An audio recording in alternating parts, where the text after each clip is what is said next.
With the last Boeing 747 to ever be produced now having been delivered, a saying that just seems so foreign but is a reality, the future longevity of the beloved Queen of the Skies may depend on its ability to serve purposes outside of only commercial aviation. Make sure to subscribe to GlobeTrotting if you haven't already. Your support would be greatly appreciated here. As without the traditional interest of maximizing profitability, a platform as reliable as the 747 can serve a multitude of unique purposes. We see this in the 747 supertanker, Boeing's own Dreamlifter, and of course the iconic Air Force One.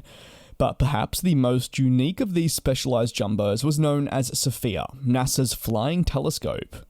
NASA's SOFIA was a modified 747 SP that was originally delivered to Pan American Airways as a typical airliner in 1977. It then served 11 years with United Airlines from 1986 to 1997. After 20 years of service, NASA purchased the plane and began intense modifications. It was also renamed to SOFIA, an acronym for Stratospheric Observatory for Infrared Astronomy. Most visually obvious when looking at SOFIA is the bulge in the plane's rear fuselage, just in front of the tail. When in flight, a massive sliding door on this bulge opens to reveal a 2.5 meter or 8.2 foot diameter telescope, essentially making SOFIA an airborne observatory.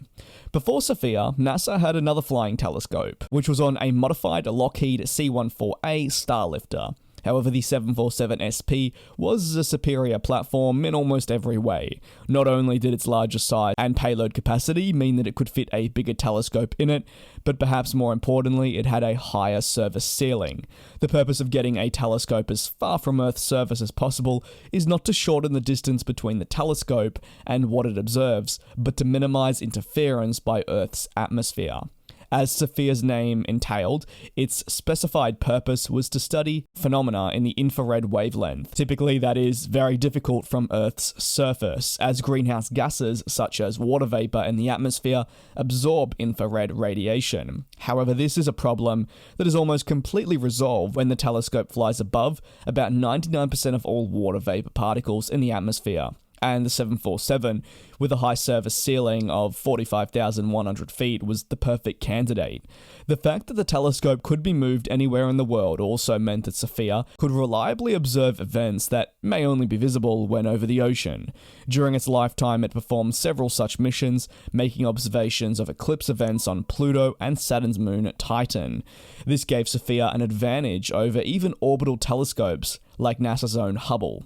Furthermore, because so high in the air somewhat stimulates the environment of space, NASA could use SOFIA as a testing bed for components that would one day be in orbit. Obviously, because planes experience turbulence, especially if they had exposed parts not meant for aerodynamic flights, like SOFIA, keeping the telescope steady for observation posed an engineering challenge.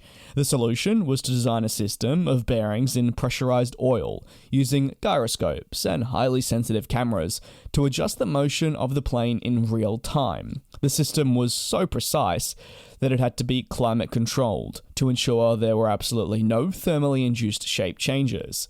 However, despite the fact that it was a feat of engineering and its numerous contributions to science, NASA officially ended the SOFIA program in September of 2022, and the world lost yet another 747.